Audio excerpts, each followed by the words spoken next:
ज्ञानेन्द्र साईलाई जसले जनयुद्धको जनै चाहिँ सुनेर बुझेर त्यसले जनयुद्धको विरोध गर्न मिल्छ? कयौं मान्छे चाहिँ जनयुद्धको जनयुद्ध के थियो भनेर थोरै पनि कल्पना गर्न सक्दैन नि। त्यो मान्छेले जनयुद्धमाथि प्रश्न उठाउन मिल्छ? कसरी लडेका थियौँ हामीलाई थाहा छ। कसरी पटक पटक हाम्रो साथीहरू मरेका थिए हामीलाई थाहा छ। कसरी शहीदहरूले रगत बगाएको थियो त्यो हामीलाई थाहा छ। आज पनि हाम्रा साथीहरू बेपत्ता छन् त्यो ज्ञानेन्द्र साईलाई थाहा छ। राजावादीहरूलाई थाहा छ। गणतन्त्रको बारेमा प्रश्न उठाउनेहरूलाई थाहा छ। त्यो थाहा छैन तिनलाई त्यो बोल्ने अधिकार पनि छ। आज त्यो बहस जरुरी छैन। गणतन्त्र ठिक के राजतन्त्र ठिक? राजतन्त्रलाई गणतन्त्रसँग चाहिँ तुलना गर्न मिल्छ? त्यो सम्भव छैन। त्यो तुलना गर्न मिल्दैन। त्यो बहसको विषय पनि होइन। त्यो कसैले सपना नदेखे हुन्छ। गणतन्त्रमा आएको अधिकार अथवा जनयुद्धको बलमा जनआन्दोलनबाट जसरी राजतन्त्र फालेर सँगै गणतन्त्र चाहिँ ल्याए थोरै पनि अधिकार आएको छ। त्यसलाई पनि खोजेर फेरि पछाडि फर्काउन सक्ने ताकत अथवा त्यो फर्काउने त्यो दुस्साहस जो हुँदैछ नि, खबरदार। हामीले जेल ब्रेक गर्दा हाम्रो सपना त्यो थियो। हाम्रो सपना त समाजवादमा पुग्ने छ। हाम्रो सपना साम्यवादमा पुग्ने छ। जेल ब्रेक गर्दा हाम्रो सपना थियो होइन राजतन्त्रको अन्त्य गर्ने, समाजवाद पुग्ने र साम्यवादमा पुर्याउने सपना थियो। नेपाली जनताको त्यही सपना थियो र आज पनि छ। त्यसो भएर गणतन्त्रको तुलनामा राजतन्त्रको बहस हुन सक्दैन। त्यो सम्भव छैन पनि। अब बस दलाल पुँजीवादको अन्त्य गरेर नेपाली विशेषताको समाजवाद र साम्यवादमा पुग्ने चाहिँ बहस हुनुपर्छ। समाजवादको बहस हुन्छ। समाजवादमा पुग्नुपर्छ। अब यो सत्ता असफल भइसक्यो हो।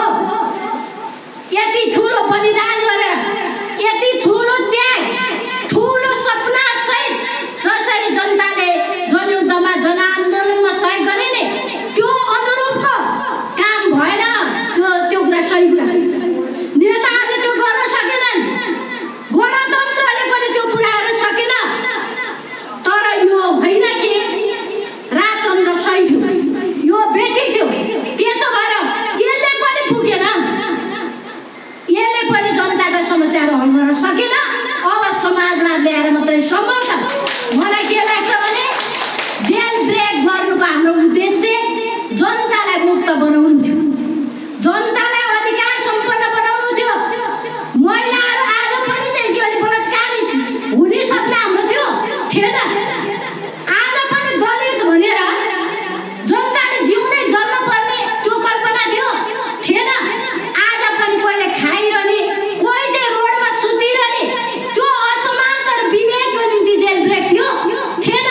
अथवा शहीदहरूले रगत बगाएको थिए। जनयुद्धमा चाहिँ के भने जनताले सहयोग त्यहीको लागि गरे हो। बेपत्ताहरू अहिले पनि हाम्रा कपडाहरू हुनुहुन्छ त्यहीको लागि गरे हो, पक्कै पनि होइन। त्यसो भएर यो जेल ब्रेकको अनुभूति तपाईँहरूको बिचमा राखिरहँदा मलाई के लाग्छ भने पछाडि फर्किने कि अगाडि जाने।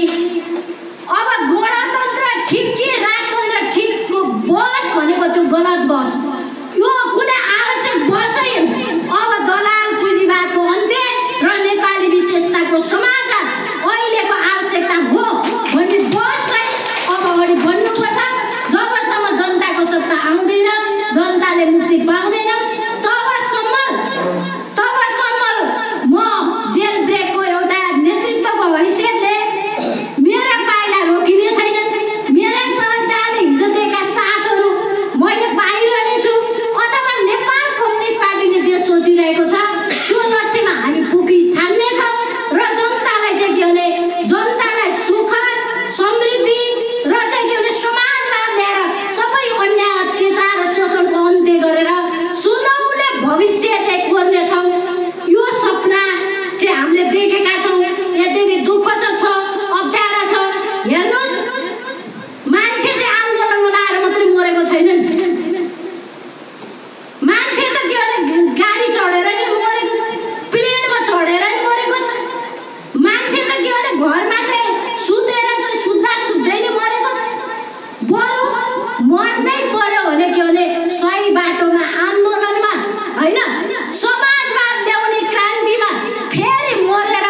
पनि बढाऊ।